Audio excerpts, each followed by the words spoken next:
or call 800-575-6759. That's 800-575-6759. Tax Relief Advocates. Real solutions for real people.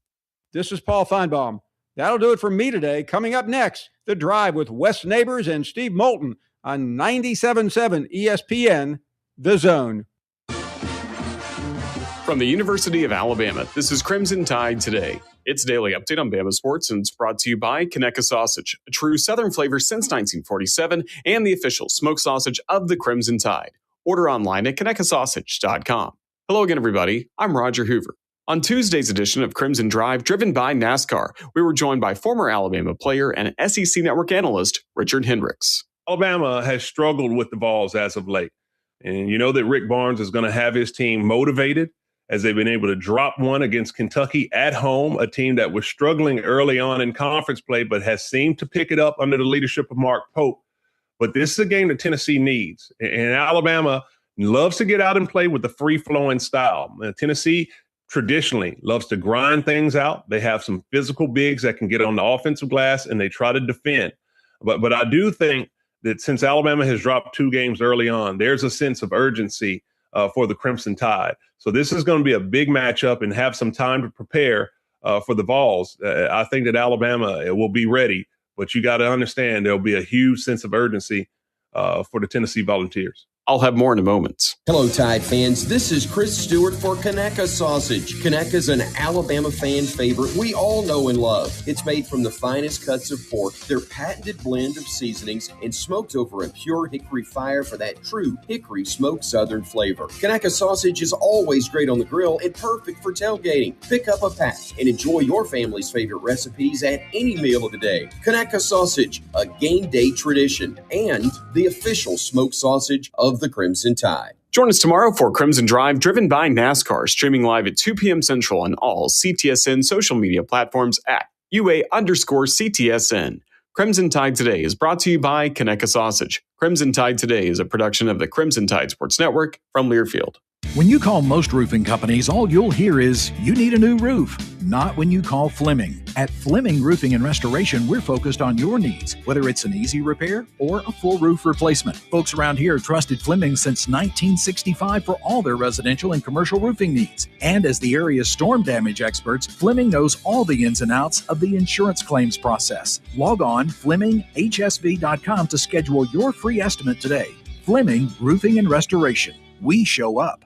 You'll love the expanded wine selection at Liquor Express. From special occasion to everyday table wines, they've got what you need. Meet your friends at the largest tap wall in Alabama with 105 rotating selections. Then take home a growler full of your favorite or choose from our 1,000 canned or bottled beers. Need help stocking your bar or planning your party? Liquor Express has a knowledgeable, professional in-house staff that can assist you with anything from your bar to the planning of your special event. Visit liquorexpress.net for tasting specials, giveaways, and classes. You've been paying on that life insurance policy for years, but maybe you don't really need it anymore, or it's gotten a bit too expensive. Well, before you just let it expire, let Neighbors Insurance Solutions share with you some alternatives that you haven't considered. Don't throw away something that still may have great value for you. If you want to learn more about what Neighbors Insurance Solutions can do for you, call 256-763-7693. A death benefit could be a life benefit. Learn more at 256-763-7693.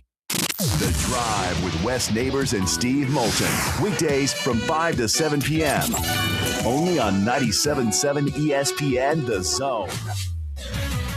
WCZN, Union Grove, Huntsville, Alabama.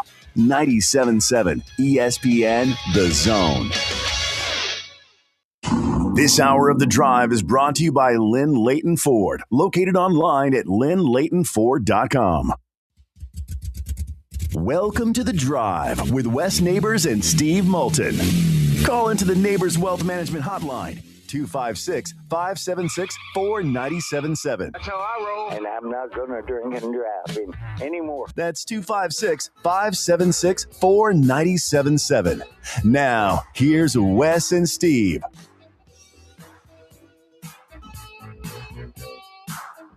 Hi there. How we doing? Well, welcome in. We were in the portal there for a second. Didn't have to sue anybody to get on the air. Not yet, at least. No injunction granted for us to get on the air today either, as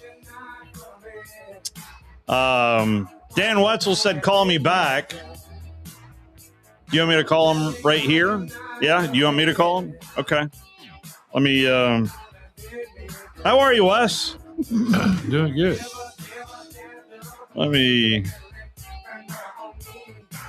The story involving Charles Bediako. Now, we saw this earlier in the year with Baylor, and this happened this morning a couple of weeks ago. The subject was brought up to Nate Oates on Sirius XM satellite radio. Gonna have to if they're eligible and somebody else is going to get them. Like I wouldn't say I'd be one of the guys that was necessarily for it to begin with, because I do think it's taken away opportunities from kids coming out of high school. That I was a high school coach for 11 years. I wanted my kids to get opportunities when they left my program. And this is taking opportunities away from those kids, but on a competitive level, if it's allowable and they're going to be eligible to play and they're the better players you can get, then you probably got to go after them. Well, that kind of left the door open, and sure enough, Charles Bediako is enrolled for classes this semester in Tuscaloosa, and at least this injunction that was signed by Judge James H. Roberts Jr. of the Tuscaloosa Circuit Court granted Charles Bediako a temporary restraining order and said that he has, quote, got immediate eligibility. And the end of the note says roll tide. No, it does not. Okay. Well, I mean, these times, right? Yes. I just, I get what Coach is saying, right? I understand. Yeah. But he's getting a special judge in Tuscaloosa to say it's, I just don't think it's, I don't like it. I think this is, you have to have a set of rules, and just some judge cannot make up the rules. Yeah. That this is the world that we live in right now. We've talked a lot about college football, which ended Monday night with the just improbable storyline of Indiana going undefeated, and listened to a little bit of the podcast yesterday from College Game Day with Reese Davis and Dan Wetzel. And Dan, a good friend of the program, as is Reese, but Dan is kind enough to join us here out of the gate. How are you, sir? I'm doing great. I love you guys talking about this injunction, this return to school. I mean, shouldn't we just promote education? I'm glad that he is pursuing his college degree. That should be the storyline. That needs to be the storyline, Dan. Look, he plays a G League game on Saturday night down in Birmingham, right? That's right. And he just was so happy to be back in Alabama, he decided to re-enroll in college. I mean, what is the problem? This is a heartwarming story. It's a classic. It's a classic. Where does this end? I mean, it's ludicrous. It ends with LeBron James playing March Madness. That's a really good point right there. He does have some eligibility, evidently. He's got 4 years free. Listen, you get him in front of the Tuscaloosa County judge. I mean, I'm sure it was fair and balanced, or do they sing like Dixieland Delight before closing arguments there? I think it's before and after. Yeah, that's right. I don't know where it ends. I mean, the NCAA has got to get, this is my thing with them in Congress. They have spent all this money and time and lobbying and all these things with Congress and courts, and they lose and they don't get any legislation. They're trying to deal with like NIL and money and money and money. They need to get the right to set the eligibility rules. I mean, they have to get. I think if you went to Congress with a real simple, and I know this is hard because it's Congress, but a simple bill that says we get to determine who can and can't play on, you know, you got 5 years, or you if you leave and go to the pros, you can't come back 3 years later. Right. And say you just got a spark. I mean, just some basic stuff. That is who's voting against that? Like, that's bipartisan. That is common sense. That's not, we're trying to take money. We're trying to roll back rights. Like, I don't care if you're the local T-ball league. You have like, you set your roster on day one. Like, this is the roster. You have, I don't care if you're the NFL. Everybody's got a calendar. Everyone's got some rules. Like, I got nothing. Alabama's just playing the game. I know local attorney David Holt worked on this. He's a great attorney. They're just following the precedent. I don't blame anyone for it, but like, at some point we cannot be having college basketball picking up late January roster additions from the G League. That's not college basketball. But that's exactly what just happened. Yeah, it makes it sound even worse than it was. Yeah. I mean, than I already think it is. Hey, coach, who are you picking up out of the G League? What if 5 G League players, okay, let's say there's some team that's struggling, and 5 G League players go, hey, man, let's all go. We'll all enroll in this one school. We'll be the starting lineup. And, like, I mean, you can G League's not the NBA, but it's better than college basketball. Like, every guy in the G League was like, all league, and how's that Purdue for you? Like, they all can play. What if they just sit there and go, hey, let's do it. Let's just sign up. You know, let's all do that. What, like, where is this going? What if you have a college football team and this is where I was going. You lose your quarterback, okay, in like the SEC championship game, but you're going to the playoff, and there's a quarterback who left early somewhere, but he spent the season on the practice squad of the Bears or holding a clipboard. Yeah. Can he go, hey, I'm going to enroll and lead you guys to the playoffs? Yeah. That's exactly. Because that's kind of what just happened. Yeah. Like, what are we doing? Like, somebody stop. I'm all for these guys. You know me. I'm like, hey, NIL doesn't bother me. Transfer portal doesn't bother me. This is not serious. Can you make more money at Alabama or wherever than you can in the G League? Absolutely, Alabama. He says in the lawsuit, if he had known how much money he could have made in NIL, if he knew how big NIL would have gone, he might not have left. Yeah. That's a benefit of NIL. All these guys sticking around because they're like, hey, why go to the G League? But he went to the G League 34 months ago was the last time he played for Alabama. I mean, come on. I'm just pausing for effect right there. Yeah, we're all. I'm the biggest Alabama fan in the world. I think it's ridiculous. I know. So nobody wants this. Nobody wants this. Like, nobody in there.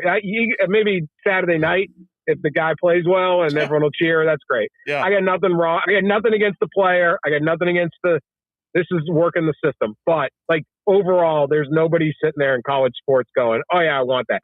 Just as you would not want to be able to, the NFL does not allow you to make a trade right now, right? Like, whatever, Bo Nix got hurt, right? Mm-hmm. It stinks. It stinks that Bo Nix got hurt. But the Broncos can't just make a trade and go get Jared Goff or something. Right? Yeah. Like, you just can't do that. And that's just the rules. You know, you're asking the wrong question, though. How did Jared Stidham and Bo Nix all play for Auburn and then them not having to lose a winning season last 6 years? This is an excellent. That's good. Yeah.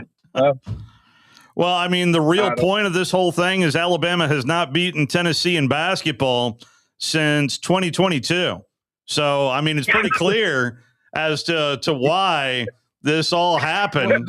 Wasn't Tennessee, though, the one that first started this judge stuff? Didn't they get off probation by some judge saying it was? Didn't they start the district judge or whatever? Yeah, they did. Well, they got Iamaliava. Yeah, I think it was that case. Yeah, I don't know. Everybody does the judges. Nobody's innocent. Nobody's guilty. Like, everybody works their local judge. what are you going to do? It's ridiculous. I'm ready for this to be. It's just they got getting 6 and 7, 8 years of eligibility. That's ridiculous. Right. I mean, it's we are heading. To me, it feels like we are further down the path of the NCAA getting eliminated. I don't see. But we need something. Yeah. Like we need something. So if you don't have the NCAA, you can create something else. But like, what we need is like Congress or the Supreme Court or somebody to say the NCAA is allowed to, and the NCAA needs to like play along too. You have 5 years to play college. Like the day you graduate, you have a 5-year period from graduating high school to play college sports. You can play 5 years, you can play 3 years. No waivers. I don't care if you got injured. I don't care if your uncle is on dialysis and you got to move back. I don't want to hear any excuses. You have 5 years, 18 to 23. Have fun. And if you don't play in that, and if you turn pro, you can't come back. So these 7-year, 8-year, no 7 or 8 years. Yeah. No, and you can't start with the waivers. The waivers is always what gets them in trouble. Yeah, because they seem heartless. And then, and this is the thing, all the schools complain. All the schools complain about how much the NCAA stinks. There's no rules. How many times have you heard all these universities, we need guardrails? And then the moment they need a 7-foot center, they're like, hey, go down to Judge Crimson Tide. Judge Crimson Tide. How dare you besmirch the name of James H. Roberts Jr.? Let me tell you what, James H. He is because I sometimes drive through Tuscaloosa and I don't need a speech. I don't need to, like, he is he is a tremendous arbiter of justice. One of our great legal minds. He's not wrong. If you read the complaint, the petition, there's all the precedents. I mean, the NCAA never consistently applies its rules. Yep. And all that.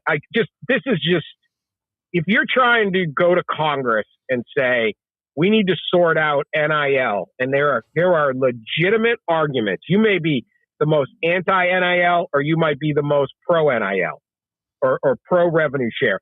But you can concede that there are legitimate arguments on both sides, right? Yeah. Freedom to make a living, all the transfer portal. I can't stand it. It's this, that, fine. What about Fernando Mendoza? That worked out pretty good. Oh yeah, right. There's legitimate arguments that you can make.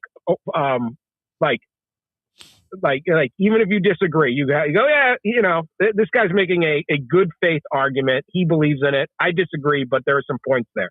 There is no good faith argument here. I mean, this is just like, well, we can do it, but so he's going to quit. He didn't get on the bus with the G League team after playing Saturday night, and all of a sudden decided to enroll in college. There you go. I mean, do we have a class schedule? Like, all I know is he is enrolled. It does not give whether or not it's ballroom dancing or he's taking the Carson Beck college. The Carson Beck 101. Carson Beck. And here's the thing about these cases too: they don't have to make an argument that's going to win. All they have to do is get the injunction.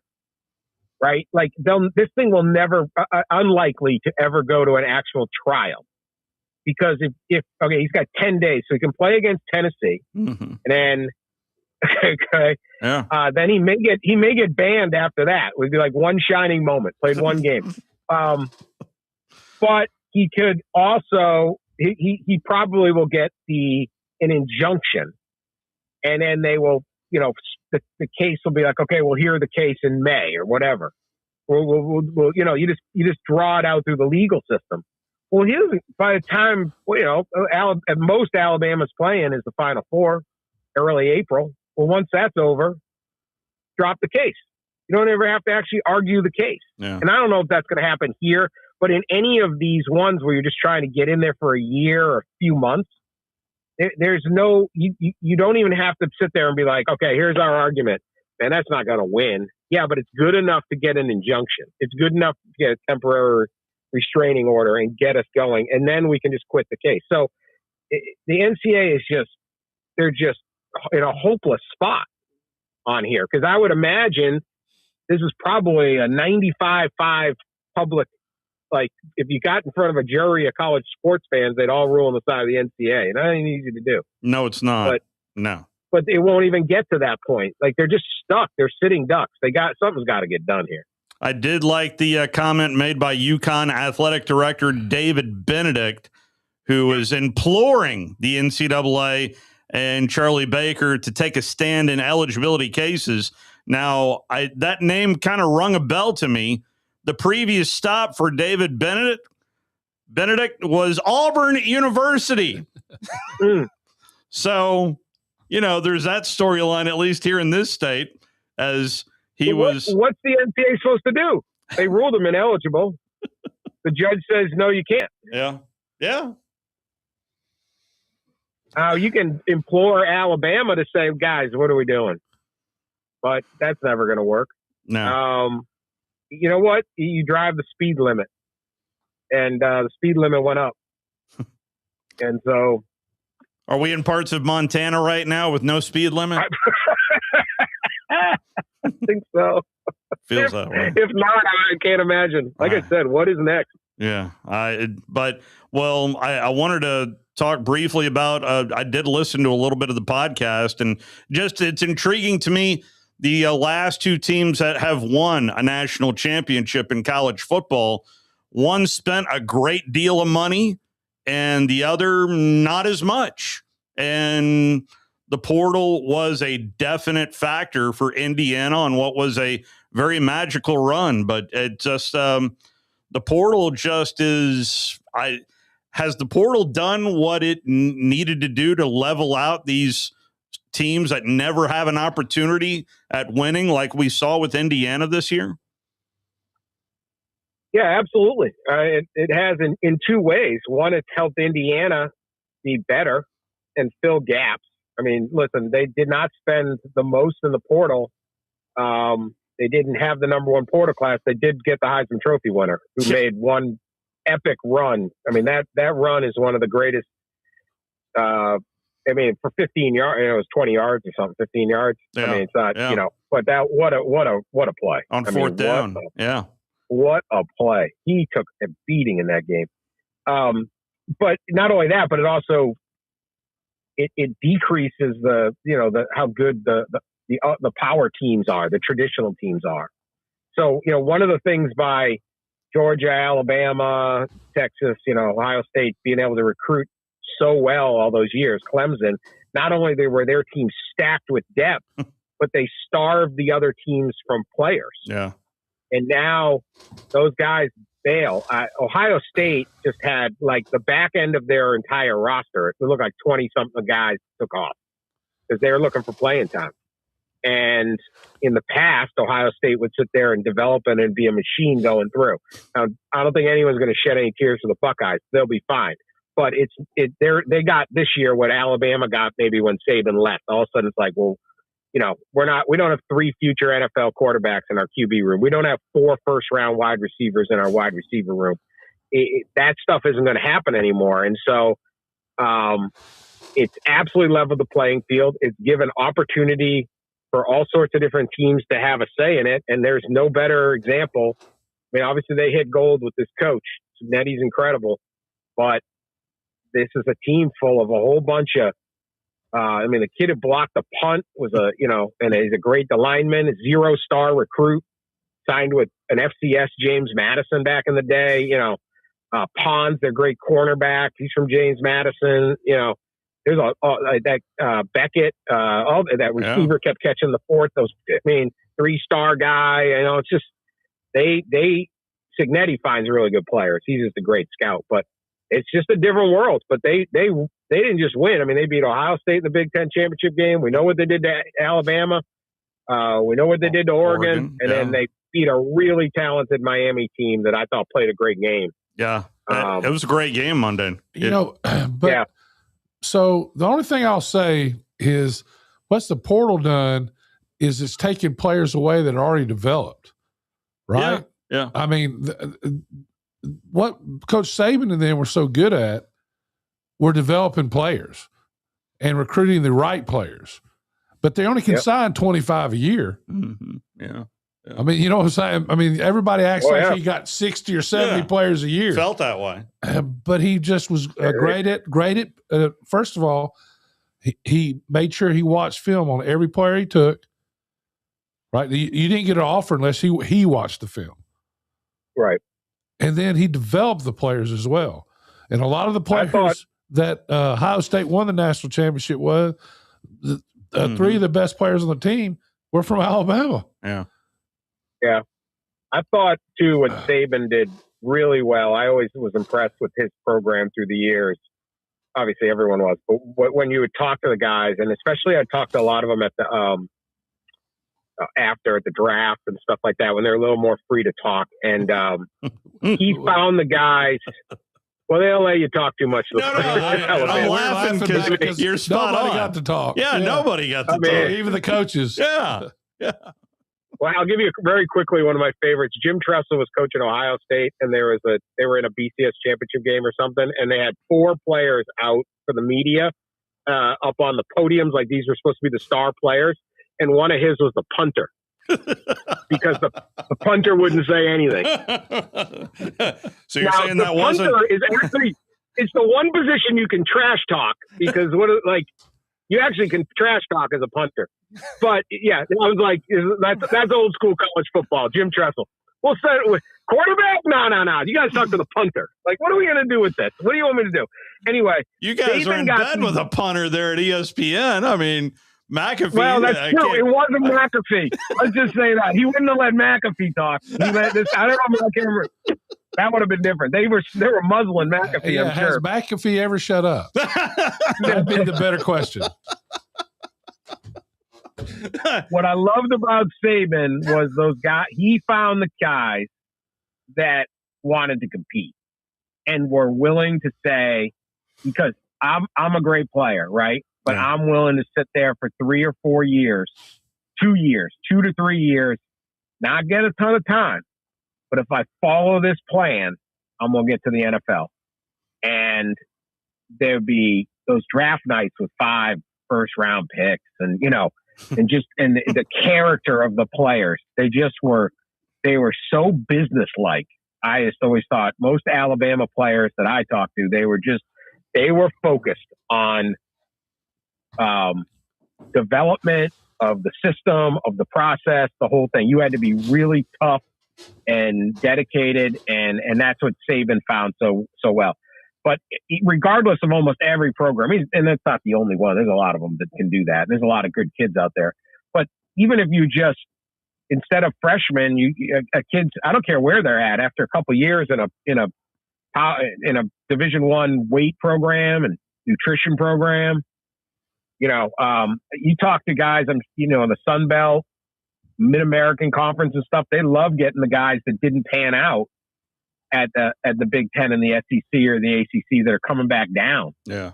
Because they're like, hey, we got to, this kid, I don't care. He was at Purdue for 2 years, but he was working, they were working him, and he put on all that weight and that muscle, and he knows how to work. And now he's back. It didn't work out at that level. It's going to work out here at Akron or whatever. And so it kind of, but yeah, all that development you put into the high school kid, and then boom, they're gone. But that's how the system works. Yeah. So there are 2 things though that I think.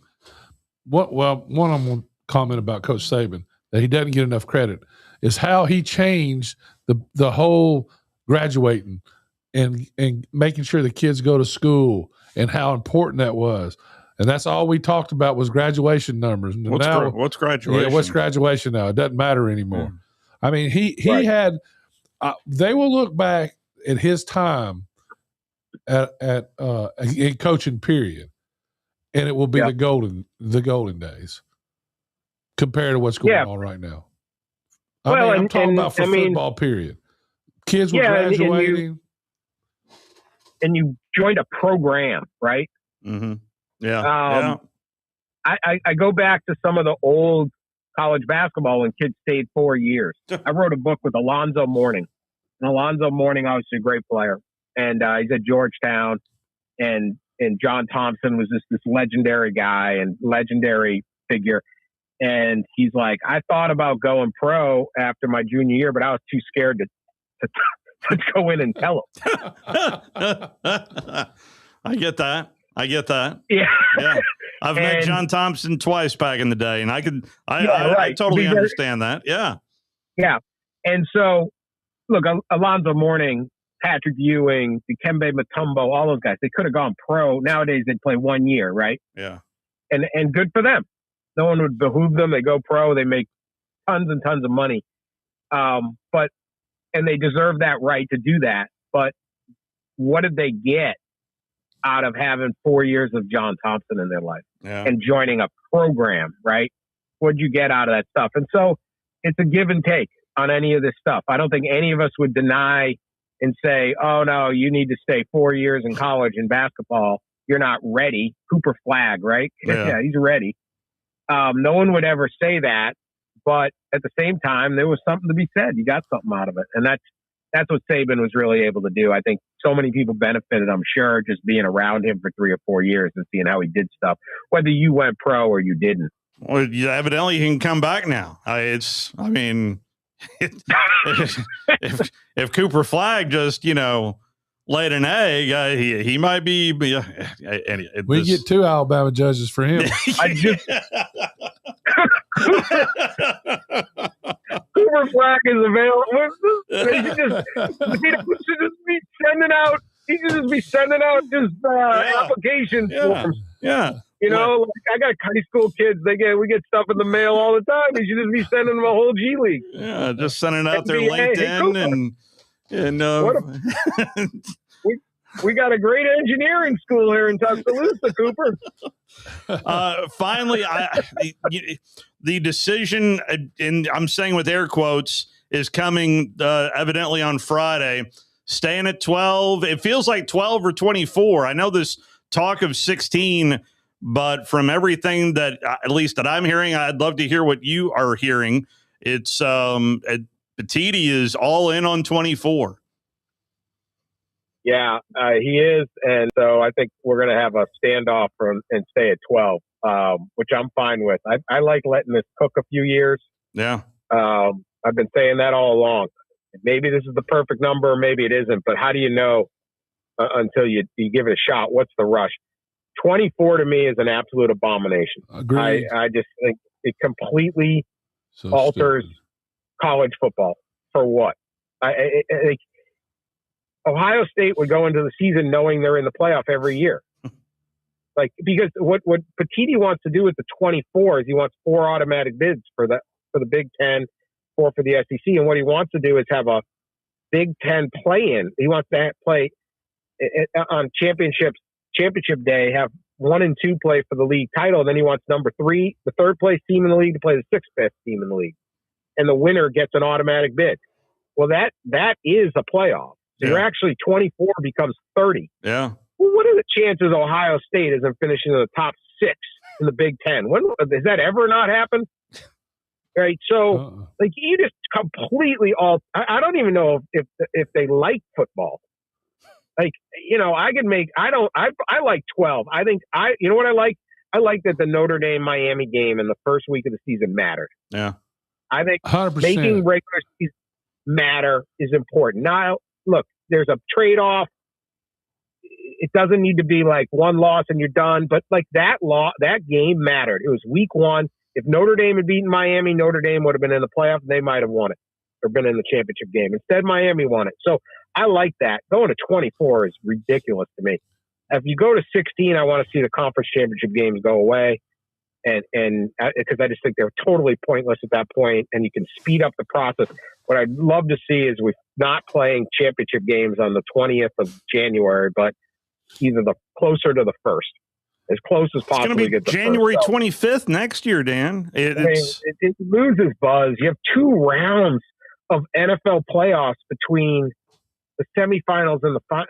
It's hard to stay dialed in on this thing. Yeah, no, I'd love to see maybe one less automatic qualifier and open up another and stay at 12. Because I think we all saw at least this storm be perfect with 2 G5 teams get in, and we saw how that worked out. Yeah. Yeah, that's not good. And that was, a bad, like, if the ACC had a good tiebreaker system, Miami would have gotten in. And, there's quirks are going to happen. But ideally you have maybe one, because I do think it helps to give like an American Conference, Sun Belt, MAC. Yeah. In some years Boise State was a good team last year. They were legit. Yeah. They played Penn State really well in their game. It's not like they're all just going to get blown out. You have one, fine. But I like 12. I think expanding at all is dangerous, but 24, which is really 30. It's just, that's like saying the guy ought to go from the G League. What are we doing? What are we doing? We have a great college sports is awesome. Like, I'm all for some of these changes. I'm a big playoff guy, right? I was a huge playoff guy. Yeah. But sometimes, like, are we just running this on a spreadsheet, or where are we coming up with this stuff? So, who's the ex-coach that came up with Out of Love, that came up with the you talking about Gruden? Gruden. Yeah. Did you hear John Gruden's rant of how to fix college football? No, but he's a deep thinker. So what do we got? Yeah, well, I mean, you just need to watch it. It was really good. It's a little bit of a play-in, a little bit of, because he was ranting of the top teams in the NFL don't figure out who the top seed is going into the playoffs.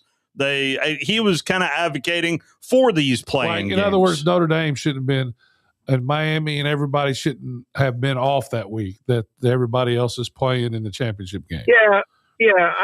That's why I would, if you're going to go to 16, get rid of the championship games and just go to 16 and play 16. But you and I both know it's not going to be 16. I mean, and why are we in a world where the SEC and the Big Ten have to agree on this? Well, it has to happen. They have to agree on it. Because if they don't, Steve, everybody is. That Southeastern Conference makes so much money on their championship game. That's why they don't want it to go away. And I get that. I mean, that. Now, I've heard this. They do make good money, but it's not as much as you think. And I've heard each school gets like 1.6 million or 1.7 million as a share of that game. Now, you two, I know, are men of great means. Me, 1.6 million would matter a lot. But for 16 if you're running teams, that's a lot of money. It's $20 million. Yeah. What it is. It is a lot of money, but if you're running a $200-something million business, 1.6 isn't that much. And you're talking about, if you have 16 teams, you're going to have more SEC teams getting a home game, and so there's other revenue there, right? So it's a hurdle, but I don't believe it's insurmountable. There's ways to make some of that money back. But I agree. They don't want to get rid of it.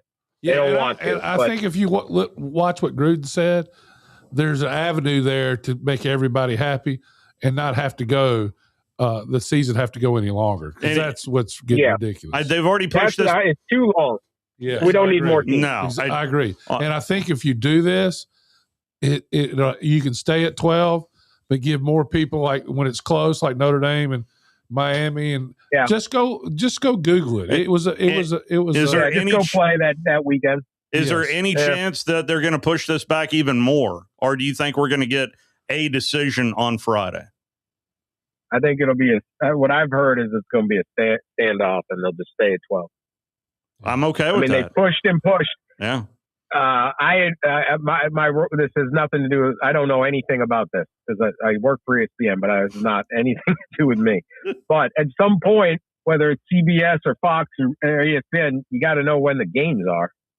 That'd be helpful. I mean, at some point, this stuff takes planning. So you can't just be sitting there going, we're doing 16, 12, what are we doing? If there was a 24-team playoff next year, there would seem to be a lot of things that would have to be juggled. They don't just make the TV schedule like 3 weeks before. Yeah. It's all right. So, but I'm good with a standoff. I'm fine. Let's go. The Notre Dame thing, I thought Notre Dame was a great team and they could have won the national championship, but they didn't. They didn't get in. And The loss to Miami was consequential. Yeah, they lost to A&M. Yeah, and they lost to A&M. So, it stinks, but it's not like, like the old days when it was like Auburn was undefeated and they didn't get in, or, what was it? Was it USC or? Yeah, that was USC Oklahoma. That was 2004. Yeah. Yeah, there was that one. I mean, there's just, it's not that big of a deal. And they can solve those with tweaks or this or that. It's just not, we don't need to blow it up. And I didn't watch going, I mean, look, like how good was Alabama? How good was Oklahoma? How good were, some of these teams, were they really that good? They were at the end. No, not really. Yeah. So it wasn't like there's all these teams that could have won the title this year. One thing that it continues to grind my gears even more so now is this way too early top 25 for the 26 season. Did we not learn anything last year? I mean, well, what you learn is you don't want to be at the top. No. You get fired. Yeah. What was number one? Texas? Ohio State. Yeah, it was Texas and Penn State. All I heard all last Clemson. Yeah, Clemson. All off season. Yeah. Remember the LSU Clemson game right out of the gate? Boy, we're going to see this again. That was a big one. Yeah, that was a big game. Yeah, Texas, that Arch Manning hype's going to be big. Oh, like bigger. Yeah. I mean, he did play well at the end. He did. He got a lot better. Yeah. We'll see whether or not Nick ends up in Cleveland with Arch Manning. So have you written anything about or have done any research, I guess, before you write it, about how the SEC playing 9 games? Research. Yeah. What's that? Yeah. I mean, about how the small schools are going to suffer because the big schools aren't going to be playing them. Yeah. Yeah, they're going to lose out on those. That is, I have not done any research. Well, they're. I mean, the SEC had a conference game. It's the way it's sitting right now. There'll be several schools now because the only reason they're making it because they were playing these games. Yeah, I went to the University of Massachusetts. You don't have to tell me about it. That's all they would play. They made many millions out of the SEC, scored few touchdowns. I would say is what they got out of that. They go down there all the time, get the doors blown off. Yeah, those games will be a little less. It's I mean, I think what you want is good non-conference games, and then those other extra games. But those are going away, right? Texas and Ohio State. I mean, Steve Sarkisian pretty much said, why are we doing it? Yeah. That's the part you don't want, to me, more than, the athletic budget of some of these schools. There's also something about there's a difference between, Memphis playing somebody and a UMass where you're throwing these guys in. You were just throwing all types of shade on your alma mater. They went 0-12, man. They went 0-12. So even Indiana is telling you, so I've got it. So you're telling me there's a chance. There's a chance, I guess. Yeah. All right, Dan. I'll start spending on NIL. Yeah. Hop back into that portal and get back to UMass as soon as possible. We're working the G League right now. Yeah. Thank you, Dan. I'll talk to you guys. Thanks. It's Dan Wetzel. Oh, goodness. So that story has permeated there pretty good. And we blew past our first break, but, we still need to take our first break. So let's go ahead and do that right now. And by the way, that Snowmageddon, Winter Storm Fern is on the way. When did we start naming I don't storms know. after old ladies? I'm sitting here looking at the Weather Channel, and it's Winter Storm Fern. And evidently there was some kind of Storm Ethel. Yeah. There was some kind of shift that happened. Winter Storm Freudis. Yeah. There's sorry, Ethel and Freudis. I don't mean anything. We'll see exactly what happens, but there is some altering schedule-wise that I'll tell you about on the other side that has affected at least one college basketball schedule. You're listening to The Drive with Wes Neighbors and Steve Moulton on 97.7 ESPN The Zone. Hey, I'm Bobby White, now with Lynn Layton Ford Indicator, where we're jump-starting January with low rates, low payments, and low prices on a great selection of new Fords.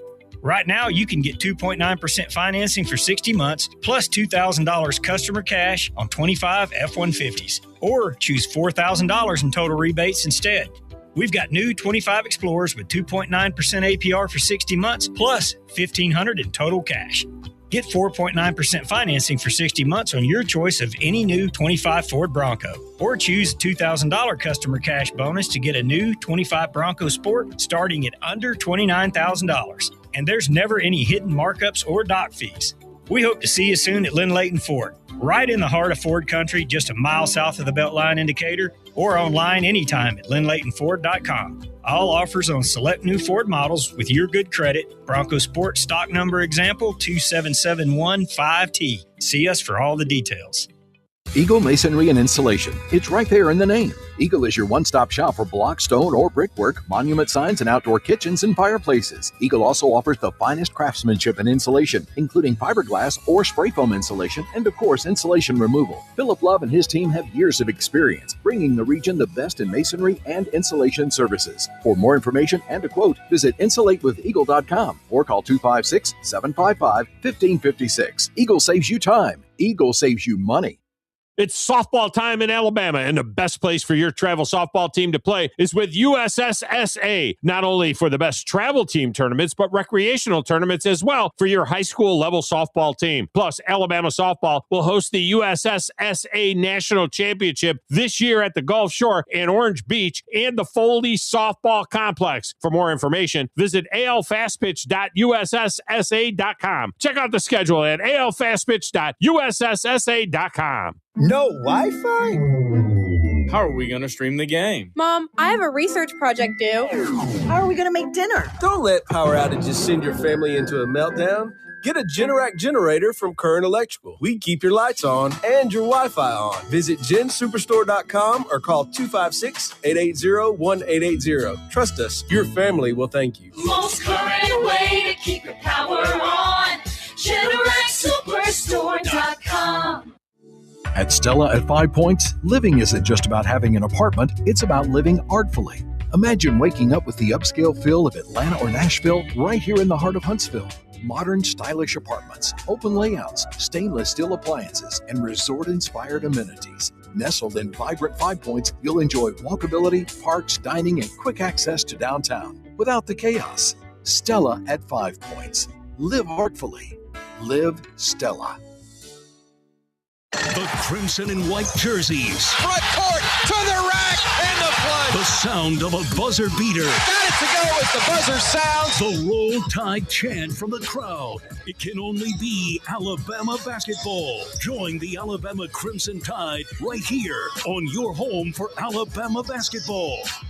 Listen to Alabama basketball all season long on 97.7 ESPN The Zone. This will turn journalism on its ear. Watch our stream on WZZN TV on Twitch and YouTube. But you are the greatest hero in American history. We are 97.7 ESPN The Zone.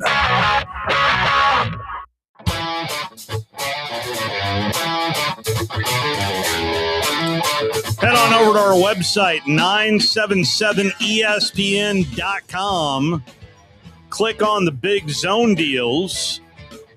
I'm doing this as I speak. I have a login, and you just log in, and then you can also get deals right now from Corlejos Mexican Grill, Bubby's Diner, Sea Salt, Bad Daddy's Burger Bar, Bigfoot Little Donuts.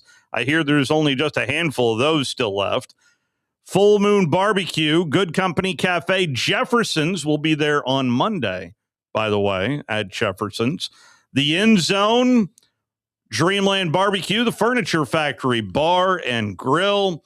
We enjoyed some Full Moon Barbecue here today courtesy of, well, I bought the zone deal, but it's it's full moon barbecue that is stepped up to the plate right there and helped feed all of us here on the drive here this evening. So, and I'm telling you, it's well worth the buy there at Full Moon Barbecue.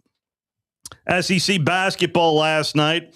Auburn gets a much-needed win. Keyshawn Hall goes for 19 points as Auburn downs Ole Miss 78-66. Georgia gets a solid win. I watched most of that second half up in Columbia at Como, and Georgia wins at 74-72.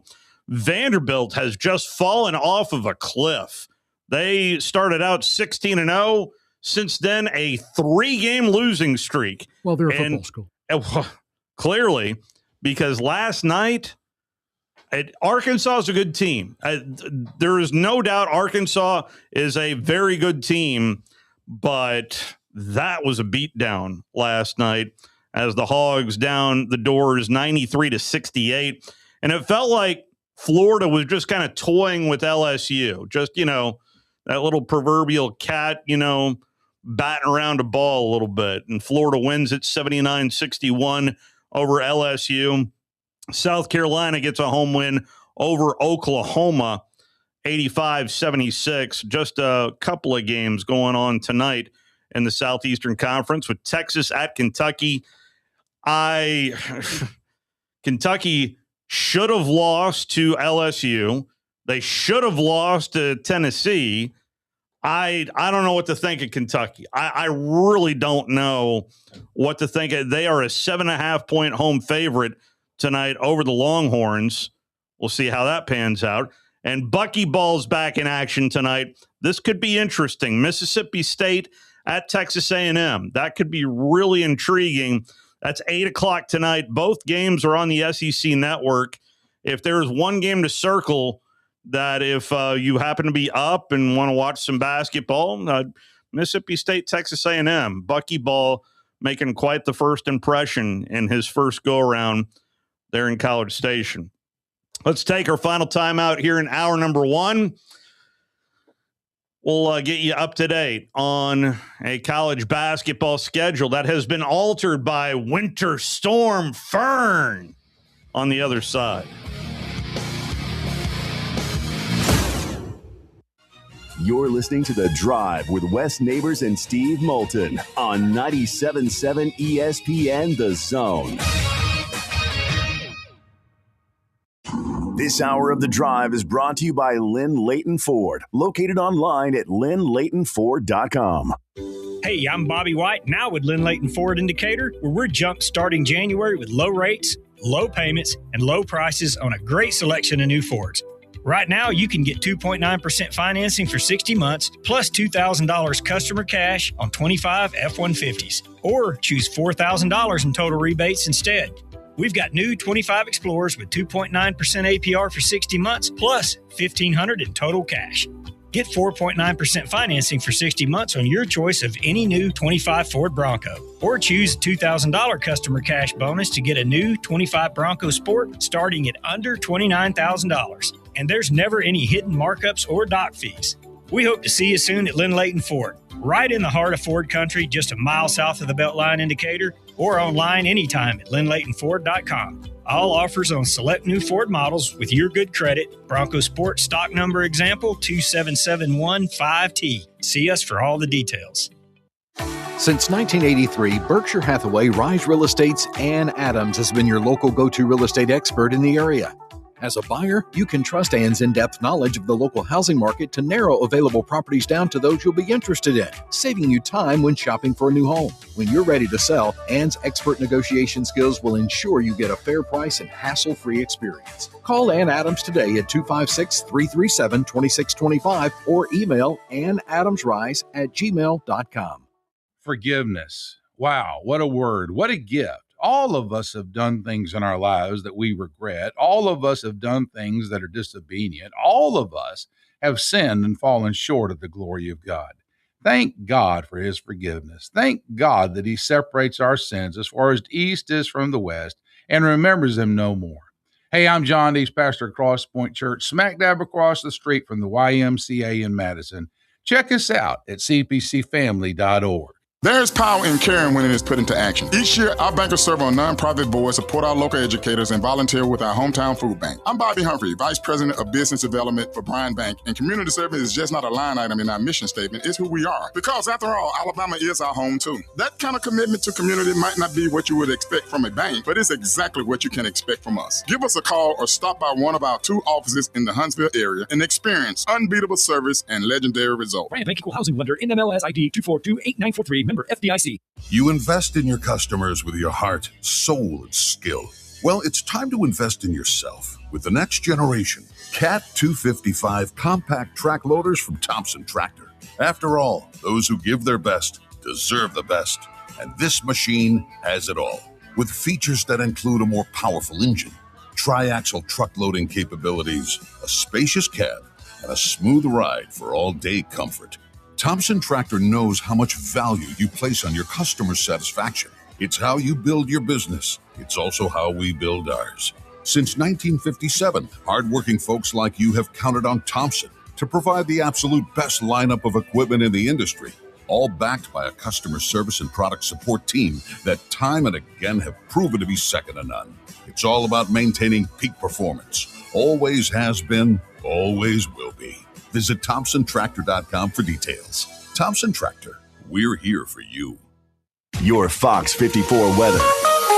I'm Fox 54 meteorologist Emily Owen. Expect to see scattered showers throughout this Wednesday night across the Tennessee Valley. Low temperatures will be falling into the lower 40s for the overnight. Heading into our Thursday, isolated showers remain for the morning. We're gradually going to become sunny by the afternoon. High temperatures warm into the low 50s. Your Fox 54 weather, only on 97.7 ESPN The Zone. Talking Ball with Scott Tyson and Drew DeArmond. Weekday mornings beginning at 7 a.m. Only on 97.7 ESPN The Zone.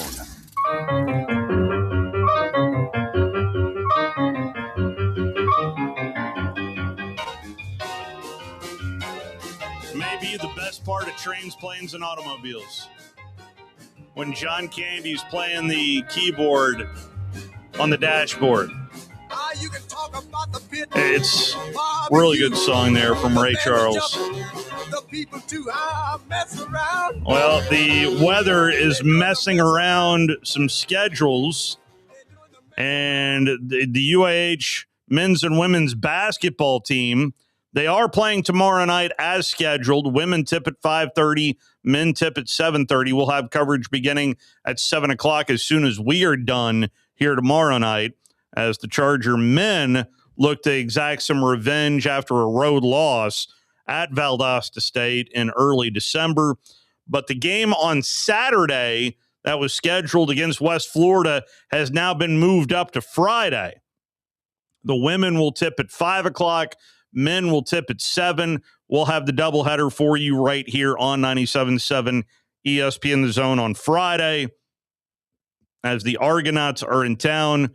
And oh, by the way, in case you have not been paying attention, the UAH women are 16-3 and are on a 15-game winning streak. That is the longest winning streak in school history. They're a perfect 11-0 in conference play as we've done the once around and get ready for the second lap. And this team is fun to watch too. So come on out. You've got opportunities to watch both the men's and women's team tomorrow night and Friday night.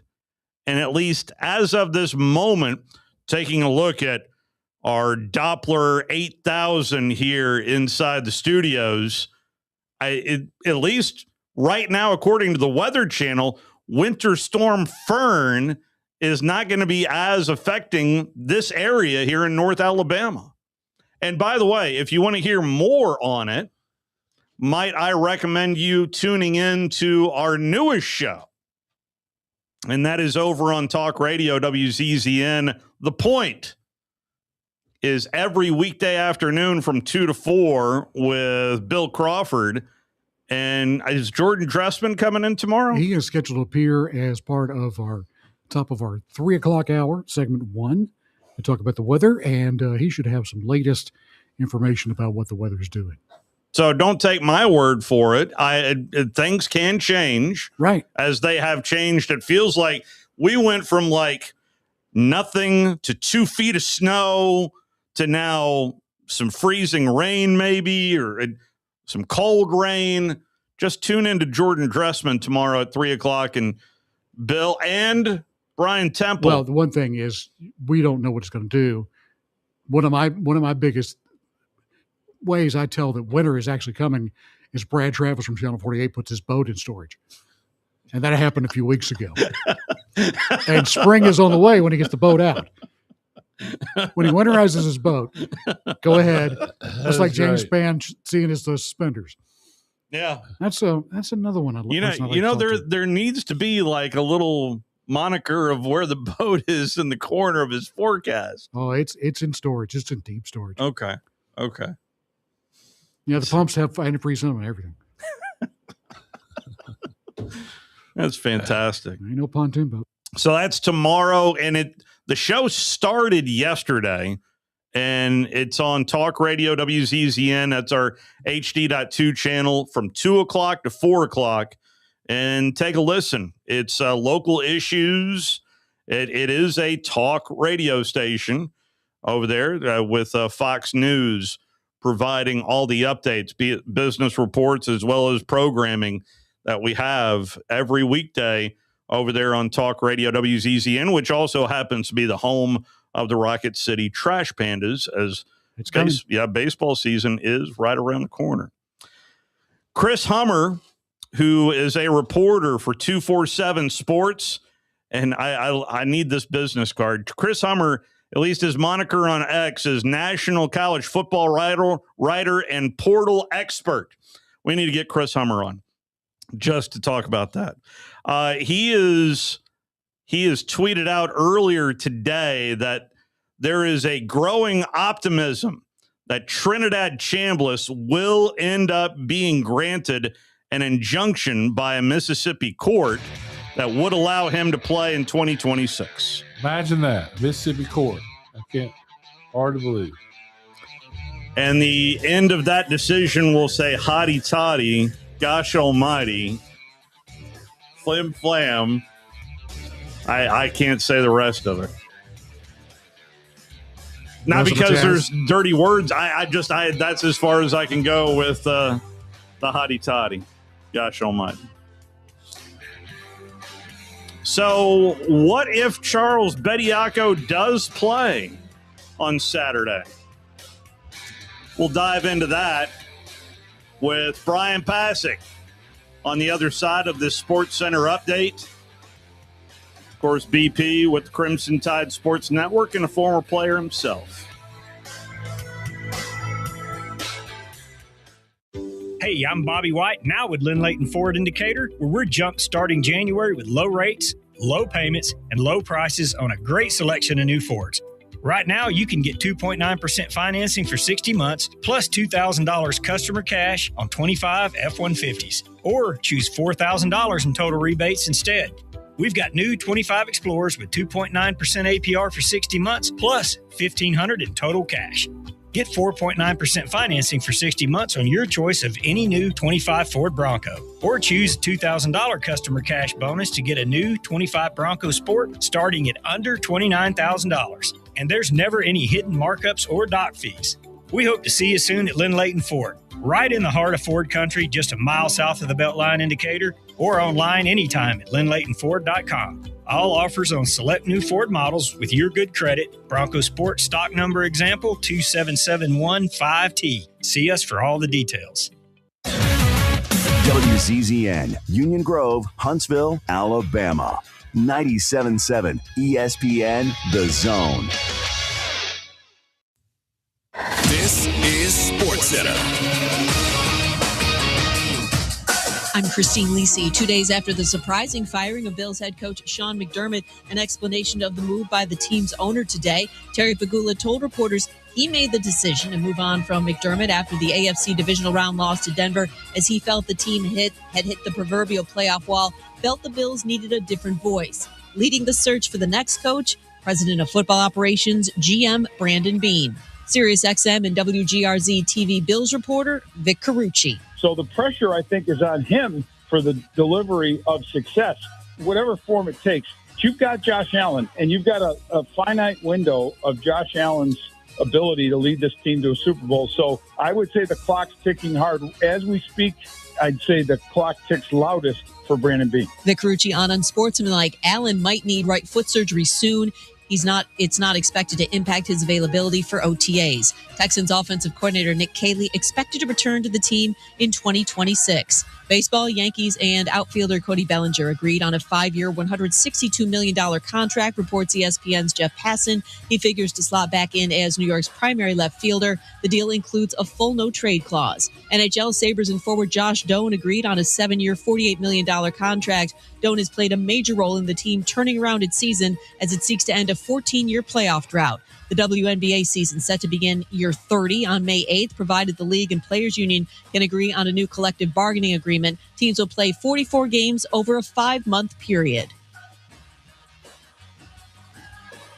Hey, it's Evan Cohen. Coming up Thursday as we get closer to the conference championship games, I'll tell you why only one team is playing with house money this weekend. It's Unsportsmanlike, 6 a.m. Eastern, right here on ESPN Radio, ESPN2, and ESPNU.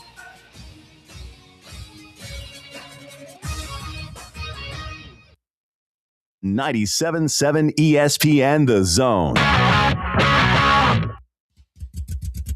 Welcome to The Drive with Wes Neighbors and Steve Moulton. Call into the Neighbors Wealth Management Hotline, 256-576-4977. That's how I roll. And I'm not going to drink and drive anymore. That's 256-576-4977. Now, here's Wes and Steve. The Kentucky-Texas game just started. Longhorns grab a bucket on a layup on their first possession. They lead it 2-0 at Rupp Arena. I still have no idea what to think of the Kentucky Wildcats. Gotten a couple of big wins. They are 3-2 in conference play. I still that game at LSU. That is anyway. There is an obvious bigger story revolving. What a week to have a week off for Nate Oates' squad. There's nothing going on in Tuscaloosa. I wonder if our next guest. I wonder if he's got any eligibility left. Brian Bassick from the Crimson Tide Sports Network joins us. Yeah, you got any eligibility left there, BP? Yeah. Let's do it. Senior citizen, senior citizen night at Coleman Coliseum. No, listen, nobody wanted me when I was actually young and in shape. Certainly not now, but we are in crazy times. And, if anybody wants to pay me some NIL, I'd be happy to put on the old double deuce and see what happens. Well, tell me what you thought of the ruling this morning and the ultimate fact that Bediako, if he wants, can play college basketball at Alabama again. Yeah, I was surprised, but if you pay attention to college sports right now, I guess we shouldn't be shocked. I thought when I think I'm pronouncing his name, James Najee. Yeah, Baylor, That's right. Was granted eligibility after playing multiple seasons professionally in the G League. He was drafted in the NBA, and boom, he's a Baylor Bear and suiting up for the green and gold. I thought, well, we are in wild times, and when you look at the comparison, they're not the same.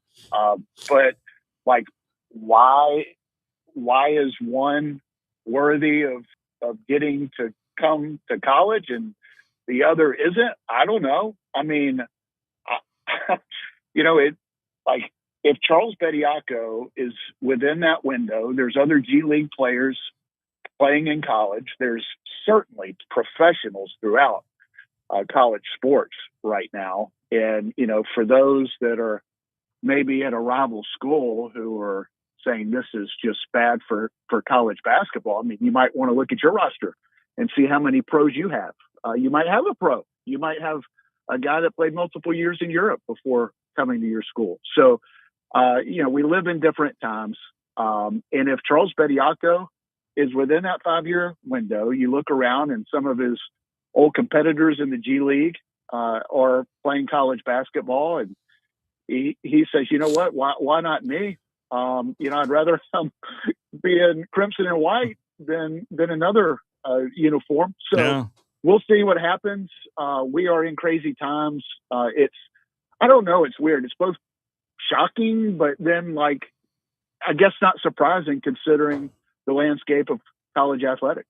Well, I guess the easy joke is I know it's been a few years since Alabama's beaten Tennessee, but this is some extreme measures to try get a leg up. Well, was Bediako on the team back in 22? I want. Yeah. So there you go. That's the tie that binds right there. That's the last time Alabama beat Tennessee on the hardwood was December of 21, 22, something like that. 22, I think. Listen, and here's the thing. I mean, all right, just full transparency. I know nothing. I haven't been to Tuscaloosa. I haven't been to practice. I haven't talked to the staff. I know nothing. Yeah. I just know what I've read. I know, just following it like a lot of people listening. With that being said, I mean, yes, he is legally eligible to play. I don't know if he's practiced. I have no idea. Would I be shocked to see him on the court in Coleman Coliseum playing Tennessee on Saturday? Yeah, I would. I think there's a hearing on Tuesday. That's right. So after the Tennessee game, where I think we'll have some more clarity on his actual future, if he'll be eligible the rest of the season. I'd be a little surprised. And again, I haven't talked to any of the coaches or any of the staff, and I don't know anything other than just my gut. And I'd be a little surprised if he plays before that. Although if he's legally able to play and Coach Oates feels comfortable putting him out there, then, we'll see him. But it's a wild, I mean, it's one of many stories in college athletics that it definitely grabs your attention. That's for sure. Yeah. I don't know if you've watched any of his G League progression, but how do you think if he were to play, Bediako would fit in with this team this year? Oh, he'd be great. And first of all, I love Angry Chuck. He's one of my favorites from his time in Tuscaloosa. It doesn't hurt that he was a major part of Alabama's #1 overall seed in the NCAA tournament, SEC regular season tournament champion, Sweet 16 team. He was an anchor of that defense. And he's just an all-around great guy, and everybody loves him. So I think he'd fit in great. Obviously, he knows Nate Oates' system, and he is in shape because he has been playing for the Pistons G League team and was just in Birmingham, I think, last week. That's right, the 17th. Yeah. So he's in shape. He's ready to go. He knows the system, and I think he would fit in great to this team. I mean, if you look at it strictly from just an on-court basketball standpoint, what does this team need? They need defense and rebounding. What does Charles Bediako provide? Those things. You have a great center in Aiden Sherrill. I mean, he's not losing his starting job, in my opinion, no matter what happens. But the more 7-footers that can defend and rebound, that are really good players that you have, the better. And he would, I think, fit in great with the teammates, with the system, and would provide some much-needed front court depth if that were to happen. After back-to-back losses with Vanderbilt and Texas, it was not a great start at Mississippi State, but then getting it together. And that was an impressive win in Starkville. But honestly, in Oklahoma, I didn't get to watch a lot of it because I was prepping for my own game, but it didn't look great. And Alabama comes out with the win. Yeah, 2 huge road wins for Alabama. Both could have gone the other direction, down double digits in the first half of each of those games. And I thought responded in a big time way, especially in Starkville. I think it was a 21-5 run to end the half, and the momentum continued in the second half.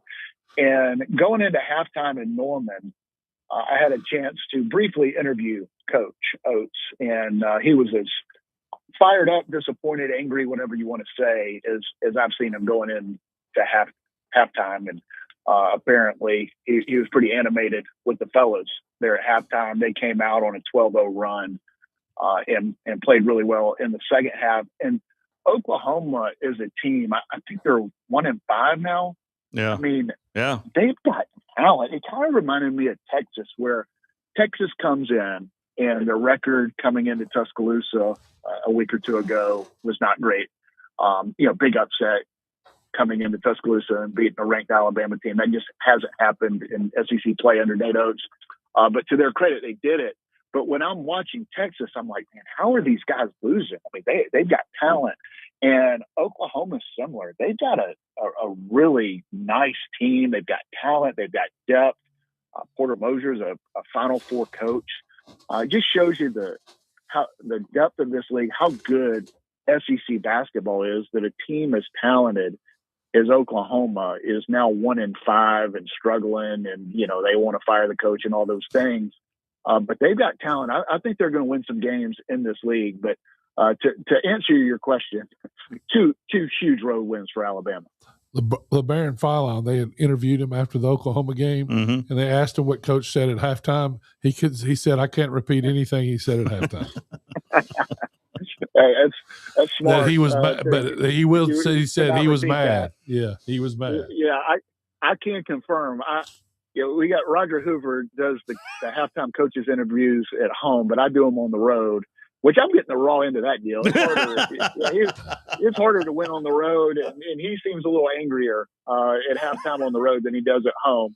And he was fired up. So I wasn't surprised to hear LeBaron Philon say that, because he was pretty good with the language with us at CTSN, but I imagine it sounds like he lit the guys up pretty good. And to their credit, they responded. The early impressions of the SEC landscape. How about what Buckyball is doing? And it's fun to follow. And one of the guys on his staff at Mountain Brook is now the head coach at Huntsville High, and Christian Schweers. And so it's fun to find what he did at Samford, and now just right out of the gate, he's got a big one tonight. But Buckyball right out of the gate, 4-1 in conference play. It's just classic Buckyball. It's fun to watch. It is. I love it. Listen, I've been a Buckyball fan from way back. I'm a Christian Schweers fan also for those Huntsville folks, and he's doing an incredible job up there. But I was anybody who knows Bucky, and I've known Bucky, I think, since maybe his senior year in high school. I've known him a long time, and I've been a huge fan. And for those of us who know him, and especially those that work for him, nobody's surprised. I mean, he does it at a different level. I knew he was going to win at Samford. I knew eventually he was going to get a big-time job. The one thing I am surprised is how quickly he's winning with the roster he has in College Station. That is not one of your better rosters in the SEC. He lost probably his best player early in the season. Yeah. But he's doing an incredible job. I'm a closet A&M fan anyway. My wife is an Aggie. And Bucky's easy to root for. So I won't be rooting for him when he comes into Tuscaloosa, but other than that, I'm all in with Buckyball. I mean, other than that, Florida's figuring it out. It looked like they were just playing with LSU last night, more just kind of ho-hum, we got to play here. It really, when they get locked in, Florida looked like that. Again, a defending national champion. Arkansas, they look really good. What do you think about Georgia? That was a big win for them last night on the road at Mizzou, but I have yet to figure out whether or not they're a top-tier SEC team. What do you think? I think they are, and I think last night went a long way to proving themselves. Georgia had a great record in the non-conference, didn't play the toughest non-conference schedule. Yeah. But they've been really good in league, even though they dropped one at home to Ole Miss. Winning on the road at Missouri was impressive. They've got a really good team, and I think they're going to be a factor. I'm not sure that they're to the level of Florida. I think Alabama, Arkansas, Vanderbilt are up there, upper tier teams. Of course, Tennessee under Rick Barnes is always going to be a factor in this league. But I think Florida is a team that is national championship good. I don't care what their record is. They've got a bunch of guys that have national championship rings, and they've got some really talented guards that are all of a sudden figuring it out. Their front court is the best in the country. Their guards are talented and starting to play and starting to kind of learn that culture. And right now, I think Florida's the team to beat in the SEC. The SEC is the deepest conference in the country. Maybe doesn't have the top upper echelon national championship contenders like we did last year. But 1 through 16, best league in the country, and Florida is starting to look really good. And hopefully with the new addition in Tuscaloosa, Alabama will be right up there competing for a championship as well. Kentucky is off to another slow start here while we're talking. They're up by 1 over Texas right now. Kentucky is a team that the more I watch them, the less I know. I mean, Diabate, you saw them right out of the gate. They're in Tuscaloosa. What do you think of the Wildcats? Well, I think they're hard to figure out because they've been so banged up, and they've had a bunch of injuries and really hadn't had their roster. They've got talent. I think it's the most expensive roster in college basketball. A reported $22 million spent on that roster. So they've got some players. Now, to be fair, they've got a couple key players out. But I think Mark Pope's a really good coach. They're figuring it out. Rupp Arena is always a tough place to play, and they've been able to win some games here lately and kind of get their fans off their back. But they're talented, and sometimes losing a guy here and there and shortening your bench can work in your favor. I don't recommend it, but sometimes it can help you, and it appears that maybe it's helped the Cats a little bit. But like anybody in this league, you could get on a run one way or the other in the SEC because there are no easy wins and there are no games that a team like Kentucky can't win. So if you can get on a roll and get roles established now that maybe you have some guys playing more consistent minutes, that'll help them. But I think they're good. I'm not sure they're SEC championship good, but I think they're certainly an NCAA tournament team. So it seems like to me there are a lot more injuries in basketball than there used to be. Does it seem that way to you? It does. It really does. And I would love to look at the data to figure that out. But yes, it certainly seems that way. And I don't have any answers. I know that. You think they're playing too many games? Could that be the problem? My gut tells me that's not it. Just because all these guys played more games in high school and AAU, and basketball is the type of game where you go play 3 AAU games in a day. So playing 30, 40, whatever games in college, I don't think would necessarily play a factor, but I could be wrong on that. But my gut tells me these guys have probably played more games coming into college than they do once they get there. You had Vanderbilt in that upper tier, and they've fallen off of a cliff since starting off 3-0. And boy, did Arkansas just kind of have their way with them last night. What do you think's happening to Vandy? The league is tough, and Bud Walton is a place that if you get going in the wrong direction, not only can you lose, but you can lose like Vanderbilt did last night. Vanderbilt is really good. They were not overly challenged in the non-conference, and I thought their schedule was a little favorable to begin with, and I was impressed with them. But also walked out of Memorial Gym after Vanderbilt beat Alabama and thought Alabama's the better team when healthy. They're good, but if Bama would have had Aiden Sherrill and LeBaron Philon, I think they were better. I mean, to be fair, didn't win the game, and you didn't have those guys. And Vanderbilt deserves credit. It was a great atmosphere.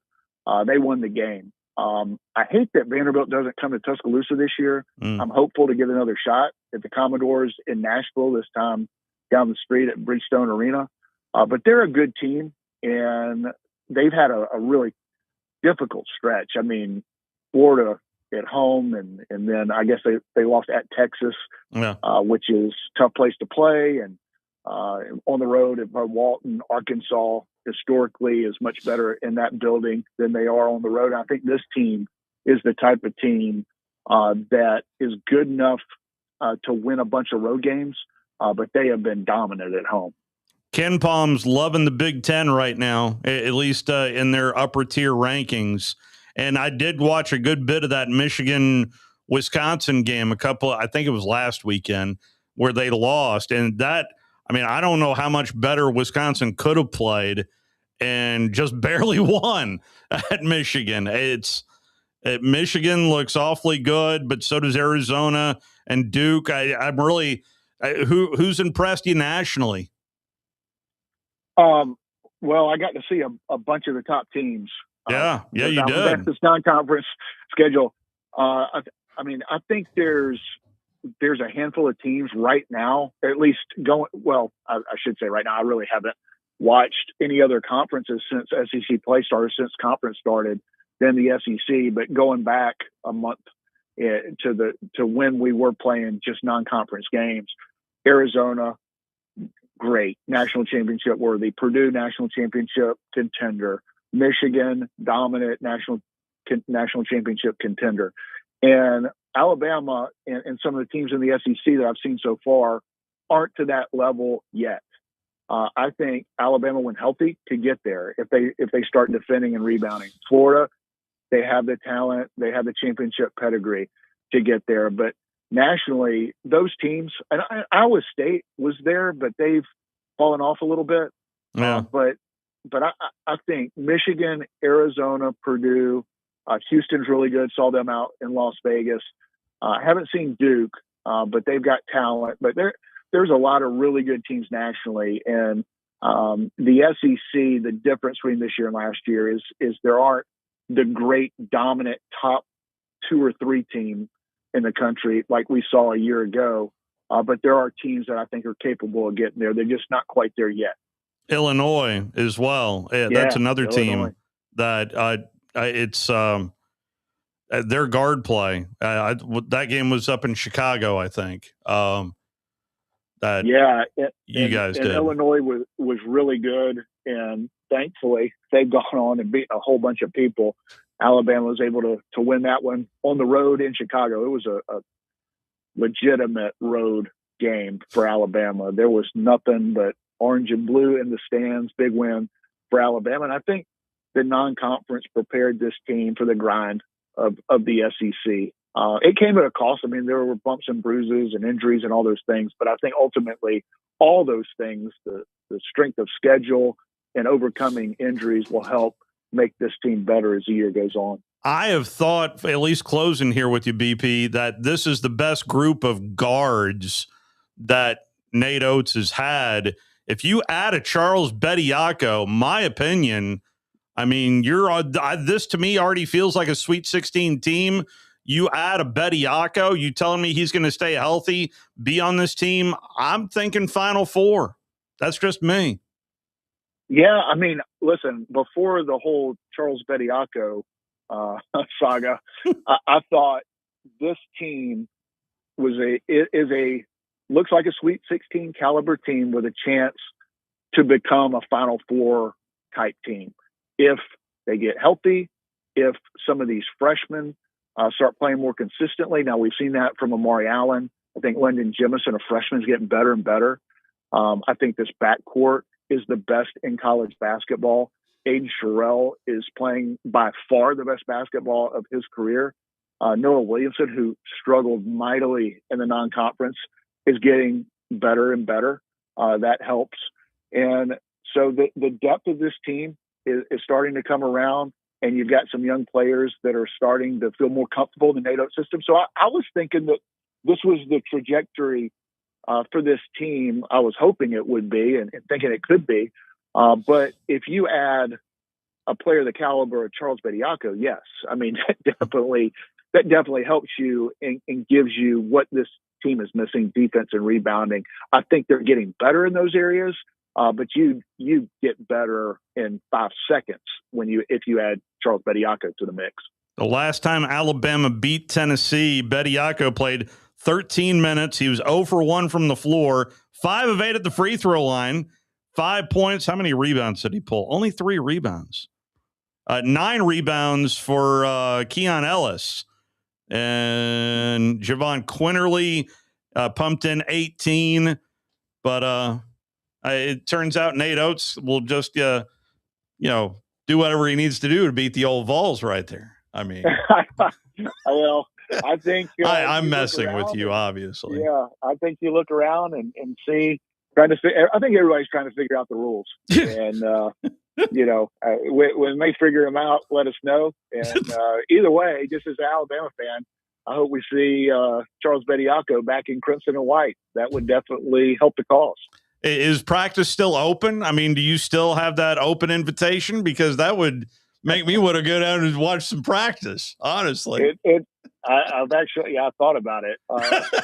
What's keeping me from practice is the day job. I gotta work during the day. Otherwise, I'd be down there trying to figure things out. But we'll see. We'll see what happens on Saturday. Yeah, that'll be very intriguing. And it's Saturday night too, so you got all day Saturday too. Yeah, say what you want about college athletics, and we can all sit here and complain about certain things, but you can't say it's not interesting. It is definitely interesting. BP, always appreciate the insight. Thank you for the time this evening, sir. Always enjoy it. Thanks, guys. Brian Pasick, who's, at least according to him, still has some eligibility and may throw his name into the hat for the right NIL deal with the old Double Deuce jersey, which I think Drew DeArmond has that jersey in his house. Probably. More than likely. Just a reminder, I'm a 38th year senior. Final 30 belong to you out there. If you'd like to participate, a scoreboard update is Texas and Kentucky are tied at 23 with 8 minutes left to go before halftime. Unreal. We'll be right back. You're listening to The Drive with Wes Neighbors and Steve Moulton on 97.7 ESPN The Zone. Tom Luganville here for my friends at the service department at Woody Anderson Ford. When you need service on your vehicle, whether it's a Ford or any other make, you want to get into Woody Anderson Ford, where their expert service technicians will get it diagnosed and repaired right away, the right way. And while you are there, check out all the new and pre-owned vehicles at Woody Anderson as well. They are ready to make you the best deal possible. Visit Woody Anderson Ford today. Woody Anderson Ford on Jordan Lane in Huntsville, Hughes Road in Madison, and online at WoodyAndersonFord.com. SportsMed is the official team physicians of the Rocket City Trash Pandas. And if the pros trust SportsMed, you can too. SportsMed provides every service you might need for complete orthopedic care, specializing in orthopedic surgery, sports medicine, joint replacement, spine surgery, neurosurgery, and podiatry. And they offer their own brace shop, in-house full-body MRI, physical therapy, walk-in clinic, and so much more. 4 locations and on the web at sportsmedalabama.com. Hey there, everybody. Bob Baumhauer here, letting you know that we understand that times are tough and we truly believe value matters. So, by popular demand, we brought back our Inflation Bites menu featuring scratch-made meals that will make the whole family smile and your wallet, too. Menu items start at just $7.99 and any entree comes with a free beverage. Try our classic tailgate burger for just $8.99 or our hearty Bam Bam chicken platter for $9.99. Baumhauer's Victory Grill. Legendary fun, legendary food. From heirloom diamonds to contemporary jewels, Loring & Company is the place to find something truly special. Whether shopping for a diamond ring for that once-in-a-lifetime occasion or marking a milestone birthday or personal achievement with a Rolex watch, you'll find just the thing in our edit of the world's most sought-after brands, including David Yurman, Roberto Coin, Marco Bicego, and Fopé. Expect a treasure trove of the world's most unique, even breathtaking earrings, rings, necklaces, and bracelets, making choosing just one piece a challenge in itself. Loring & Company Jewelers on Airport Road. Our customers want best-in-class solutions. That's why we've recently added many new vendors like Zebra barcode printers. Our next level team has added premier automation solutions.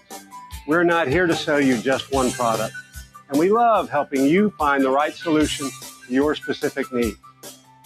That's what doing the right thing is all about, and that's why our customers have come back for over 50 years.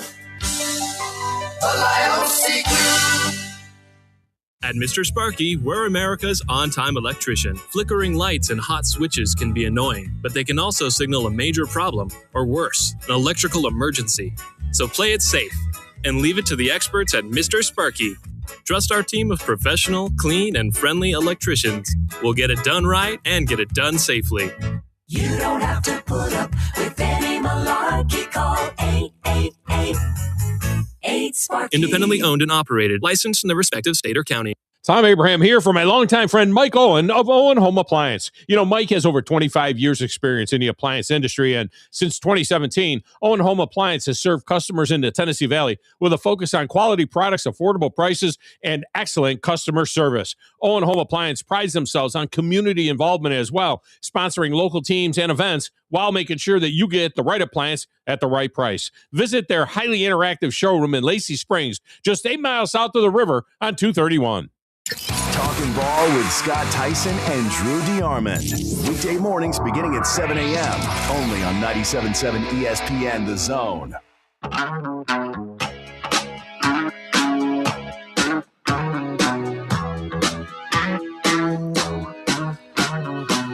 Still tied at 23. The under 8 media timeout about to hit that horn at Rupp for Kentucky and Texas. There is some portal news concerning the Alabama Crimson Tide. Mississippi State offensive lineman Javon James has committed to transfer to the Alabama Crimson Tide. James previously played for the Akron Zips before his time in Stark Vegas, which opens the door to U.S. neighbors on saying the following about the Alabama. Yeah, well, that hasn't come true. I'm just trying to clear the air. Well, I got a report from two people yesterday that the Alabama coach was going to be fired one day, and the next day another guy told me he was fired, but that's not the case. He's out recruiting. I think there was some confusion because the Georgia coach, that's right, was demoted, even though he said it was on his own fruition. Mm-hmm. He's now an analyst. Yeah, and Georgia hired, I guess, the coach from 2 years ago. That's right. Where was he? Where did he go? Phil Rosher is expected to take over as the Georgia O-line coach. It's his second stint, and he left in 2022 and previous coached at Cincinnati and LSU. At LSU, it was under the time that Nick Saban was there. Also has stops at Texas, Miami, Virginia Tech, and North Carolina, which I think Will Friend, is the O-line coach at North Carolina at the moment. I don't think that has changed. But Rauscher is back between the hedges, and Stacy Searles is now who was a great player from Auburn, by the way. Senior off-field position. Yeah. The word analyst I've heard surrounding that move. So just to clarify. If you're going to have to pay him, he might as well be there. So we were also talking about another player who was in the portal, seemingly just sitting there. News came down earlier today that Ole Miss star edge rusher Prince Will Umanlelian I think what signs happened with LSU. What I understand is that he'd already signed with Ole Miss and had a $500,000 buyout. And LSU's paying Ole Miss. Yeah, a $500,000 buyout, which is what I recommended, if you remember. Yep. They needed to have. And they're paying, but they're so. Well, the way I was told is that they think that LSU's making a mistake paying that much for him. He's a good player, but if he gets hurt, there's nobody backing him up, and that'd be better off going to get two players. This. So now he's gone from Florida to Ole Miss to LSU. Right. Yeah. Welcome to 2026. But he had already signed a contract. Yeah. With Ole Miss. Ole Miss. That's what led us to the conclusion yesterday. He's just going to stay put. Right. But they were working the deal out. I'm sure LSU's trying to figure out a way around it and couldn't. So again, a $500,000 buyout going to Oxford, Mississippi from Baton Rouge, Louisiana. Yeah. So, I mean, the money that LSU's spending, if they don't get a return, it's going to be interesting to watch. What kind of money do you think LSU obviously ballpark? What are they going 40 mil? Are they north of 40 mil? No, with coaches and everything. I mean on the roster. No, I'm just talking about playing Brian Kelly. They just got through paying Orgeron. Yeah. They're having to play Brian Kelly's assistants. Mm-hmm. And then the new assistants that are coming in. They got 60-something new players, or is it 70? It's close to 70, I think. Yeah, I just, how do you put that together? I don't know. It's going to be interesting to watch. So what's the definition of a good first season for Lane Kiffin at LSU then? Well, I mean, if I spent $50 million, I would want to make the playoffs, wouldn't you? I don't know. I mean, we'll see. I know it's way too early to look at a football schedule, but that's just what we do. But you should see, those guys, the LSU people they act like they're going to win the national championship. LSU opens up against Clemson at home, then Louisiana Tech, then they're at Ole Miss. Yeah. On September the 19th. We might need to go to that game. That's probably a night game. Yeah, we probably need to go to that game. Then they play host to Texas A&M, McNeese State.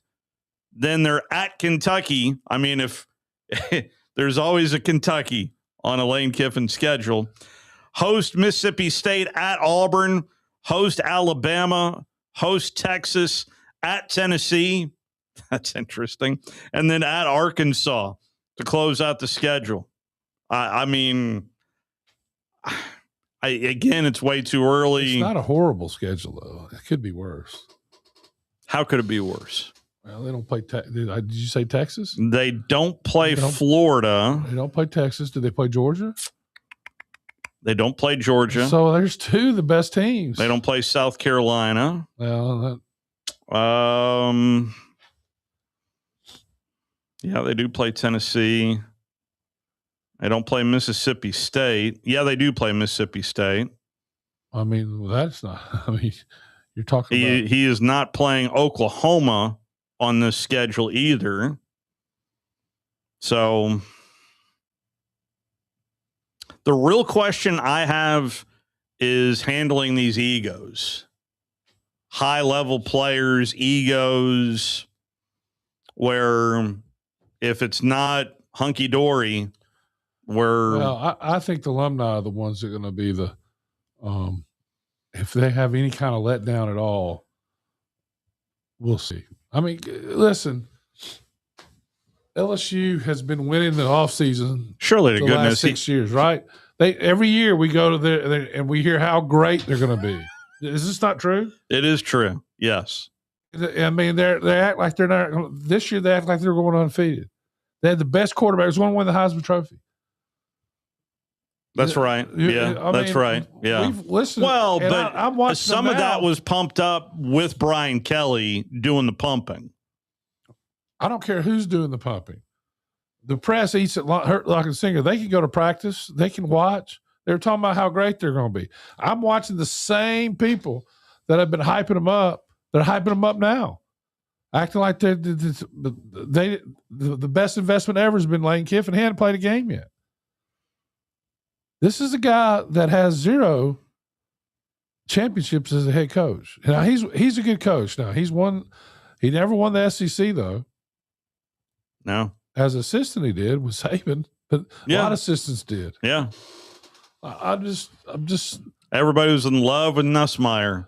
Oh my goodness. In Atlanta. Oh, yes. That's what I'm talking about. It was like, and I'm like, what are they watching? The guy throws interceptions like it's his job.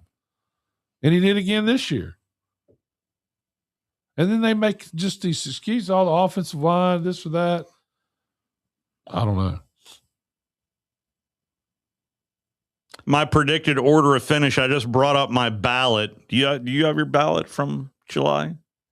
I bought into it. I had Alabama and LSU playing in the SEC championship game. I got half of it right. Yeah, you got half of it right. That was followed by Texas, Oklahoma. I had Oklahoma 4. I don't even know if I can pull mine up. How do you do that? I went through my I have it in my download page. It's under my ballot. Yeah. But I had Georgia 5th, Ole Miss 6th, then South Carolina at 7th. Yeah, that looks great. Texas A&M 8th, Auburn 9th. Thanks there, War Eagles.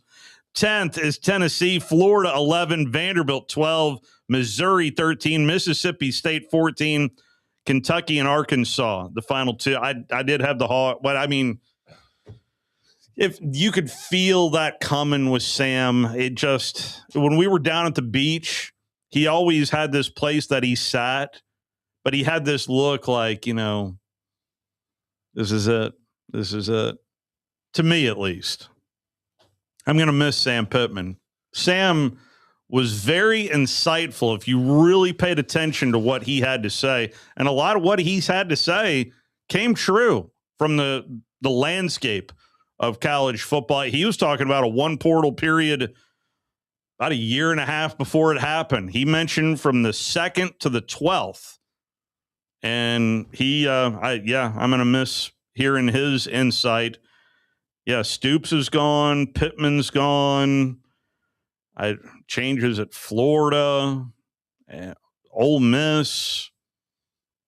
It is a different landscape in a big way. We'll see what happens. This year it's in Tampa. SEC Media Days is in Tampa, Florida. Yeah, I'm well aware. Can't wait. Just hope we're downwind of that paper company. 256-576-4977. That is the number to be a part of the program. You talk about being next to a room with the paper. Drew? Oh, that's just about the same. Been there, done that. Yeah. I have slept on the floor with both Scott and Drew in the same room. That is a fact. That is the cold, hard truth more than anything. A lot of rumblings down in Tuscaloosa. And how important is it for Alabama fans to be pulling in the same direction? And I know this was a vital point during the Nick Saban.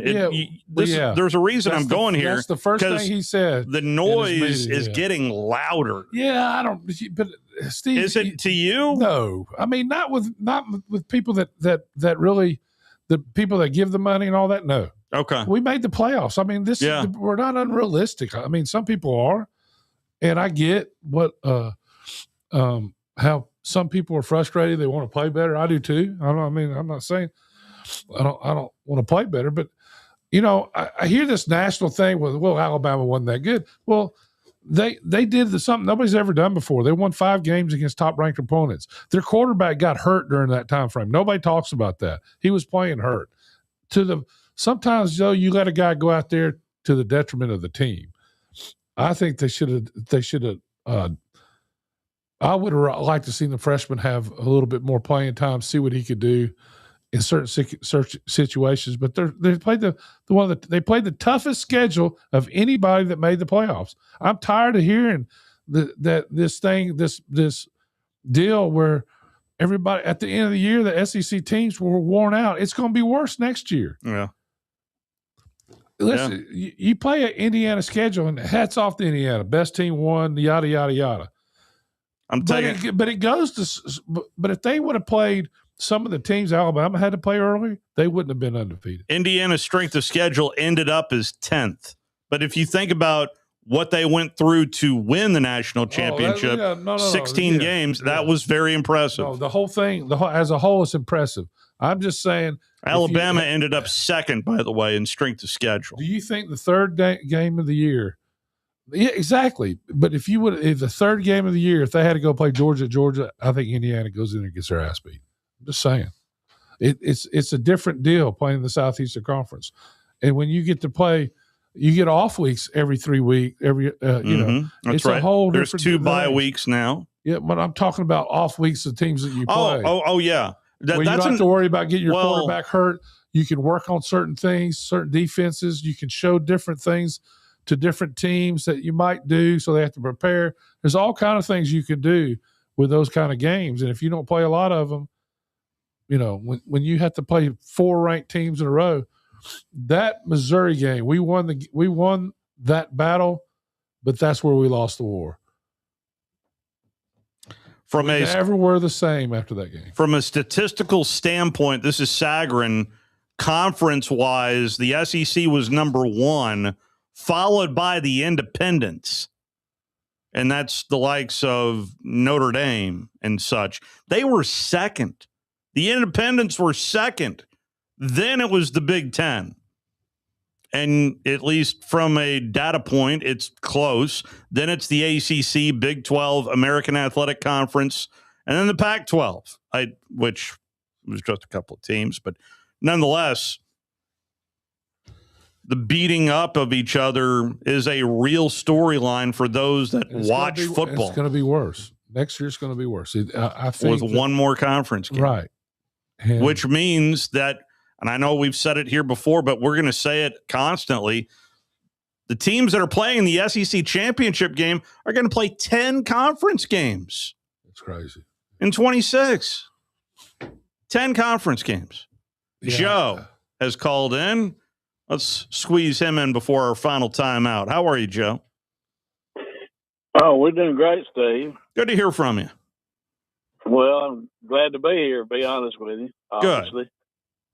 Hey, the final question here is, regardless of all the buyouts, all the payout contracts, all this bull crap, all these NIL payments, what is a national championship in 1 year really worth in money? Well, I mean, the Indiana's worth a lot. I'd like to see what enrollment. Did you see some of the crowds? Oh my goodness! They had at the first of the year versus the end of the year. Yeah. Did you see the snapshot of his first game as head coach? And it was maybe a third full, maybe. Yeah. Okay, let's forget about the stadium guys in the seats, the guys, girls, young kids. What is that championship really worth in money? Well, student enrollment. I would go to student enrollment because. Well, I'd still stay with the stadium because if your stadium, that's where, I mean, you look at, I saw somewhere where UCLA's tickets sales went down $6 million. It was $22 million, went to $16 million, something like that. That's a lot of money. I think that it'll probably be worth $30-40 million. You're not going to get the more people there, the more you're going to get for signage and all that kind of stuff. The stadium is the only where they don't have to share the money. TV revenue and all that goes to all the conference. Yeah. They get equal shares. And then the Big Ten is bigger, so that slice of the pie is cut thinner. Yeah. So the only way for them to make money, and the marketing part with the coaches and all that, go to the coaches. Mm-hmm. I mean, if Signelli gets a deal with, if he starts having a duck farm around everywhere he goes, he gets that money. The school doesn't. The only way the school can get the money is with ticket sales, really. And the marketing and that kind of marketing, radio marketing, the TV marketing for the local stuff. But other than that, and most of this is farmed out. Like Alabama goes through, I write them we write them Learfield? Learfield. Yeah. Yeah. Oh, no, Indiana's Learfield as well. Most people get paid. So whatever Learfield was paying, they'll probably have to pay get it bigger the next contract. That's the way it works. On the national championship game between Miami and Indiana, what would they split that game? Well, yeah, with Big Ten. The Big Ten splits all of it. Big Ten and ACC. What happens is you get reimbursed for your expenses 100%, and then maybe you get a little bit more. I think maybe, but not a lot. And then it's all split in the Big Ten. So you're saying the Big Ten gets all the gate or part of the gate? No, they get whatever the. There is an agreement, but the school gets a bump up for being in the game, but the conference also gets a bump because they're part of the conference. There is some benefit. I don't know the exact dollar amount, Joe. No, I'm just wondering. Yeah. But from what I've read in the past, especially when it was an SEC type deal, the SEC would get a bump, but the school themselves would also get an attendance fee, I think is what they called it. Yeah, but it mostly just covers their costs. That's it. Yeah, yes, the travel and all that. Yeah, which isn't cheap. I mean, if you really think about the expenses I guarantee for Indiana, I bet it's $1 million. Going out to the Rose Bowl, going to Atlanta, then going to South Beach. Yeah, well, they're getting reimbursed for all that. And then the Big Ten gets the rest and gets split. Okay, so again, the bottom line, we're looking at what this championship's worth, $40-50 million. I would go back to student enrollment myself. But that doesn't happen in 1 year. No, absolutely not. I did look it up. The reason Steve's saying that because Alabama went from 18 to 45,000 while Coach Saban was there. And that's where they made all their money. That's why they could afford to pay Saban all the money they did. Brian Temple, are we okay time wise, or do we want to stretch right here? What do we need to do? Keep going for a while. Okay. This is a great story.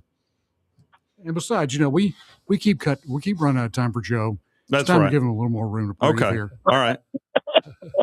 I got you, all buddy. right, guys. So basically, the national championship is more long term than it is short term. That's a good way to put it. Yeah. I mean, I'm sure there'll be a bump, but it's not like it's not going to be $40 million or anything like that. No, I understand. Y'all throw that figure out there. So it's number one. It's still worth a lot of money, obviously. Yeah. Or they wouldn't be paying buyouts, NIL. College football as a whole, I saw this on Get Up this morning. College football as a whole, the only sport that's ahead of them is the National Football League. College football as a whole is making more money than Major League Baseball, than the NBA, than the NHL. And this is professional sports compared to college football. So, yeah, there's money to be made. Well, all right, guys, that was my quick question for everybody. So I guess we'll get somebody maybe to chime in that's got a long, maybe AI can answer this question, reckon? What can't they answer? Well, they're answering a lot that you don't know about, guys. How do you know they're right? I don't know. Yeah. All right, guys. Thank you, Joe. number 2, number 3. Thank y'all for all you do. We appreciate y'all. Have a good night. Thanks for calling, Joe. Thank you, Joe. So we want to stick right here, or okay, we'll stick right here. Oh, because we're done. I first one welcome my new robot overlords.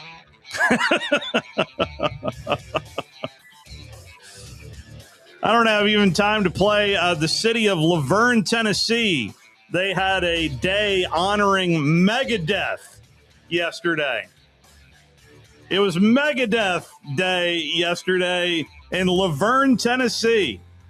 Well, I still got my Queen strikes. Decoration's still up. I had no idea that Laverne, Tennessee was celebrating Megadeth Day. I mean, had I been given a heads up. Hello, Laverne. It is a tie game at halftime between Texas and Kentucky. We'll talk to you tomorrow. Stay safe, everyone. Since 1983, Berkshire Hathaway Rise Real Estate's